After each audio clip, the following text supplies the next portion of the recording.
నాగార్జున లక్ష్మీ దంపతుల సంతానం నాగచైతన్య. ప్రముఖ నిర్మాత రామానాయుడు గారి కుమార్తెనే లక్ష్మి.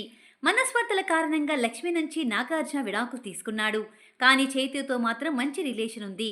అలా అటు అక్కినేని గారు, ఇటు రామానాయుడు గారి ముద్దుల మనవడిగా నాగచైతన్య గుర్తింపు తెచ్చుకున్నాడు. కెరీర్లో చాలా మంది కొత్త దర్శకులకు అవకాశం ఇచ్చాడు. కాకపోతే హిట్స్ కంటే ఫ్లాప్స్ వచ్చాయి. ఇప్పుడు మాత్రం ఆచితూచి అడుగులేస్తూ సినిమాలు చేస్తున్నాడు. తండేలనే రియల్ లైఫ్ స్టోరీతో త్వరలో రాబోతున్నాడు. ఏ మాయ చేసావే సినిమాలో తనతో పాటు హీరోయిన్ గా చేసిన సమంతని ప్రేమించాడు. 2017లో వీళ్ళు పెళ్లి చేసుకోగా మనస్పర్ధలు వచ్చిన 4 ఏళ్లకే, అంటే 2021లో విడాకులు తీసుకున్నారు. ఆ తర్వాత కొన్నేళ్ల పాటు సింగిల్ గానే ఉన్న చైతు ఇప్పుడు హీరోయిన్ శోభితా ధూళిపాలతో పెళ్లికి సిద్ధమయ్యాడు. డిసెంబర్ 4న చైతు శోభిత పెళ్లి హైదరాబాద్లోని అన్నపూర్ణ స్టూడియోలో గ్రాండ్గా జరగనుంది. అలా పెళ్లికి ముందు వచ్చిన పుట్టినరోజు కాబట్టి చైతూకి ఈ ఏడాది బర్త్డే చాలా స్పెషల్గా జరుపుకున్నాడు. సినిమాలో యాక్టింగ్ పక్కన పెడితే సో యూ అనే రెస్టారెంట్కి నాగ చైతన్య ఓనర్. అలానే స్పోర్ట్స్ కార్స్, రేసింగ్ అన్నా సరే చైతూకి చాలా ఇష్టం. మొన్న మధ్య తన టీం కార్ రేసింగ్లో విజయం సాధించింది.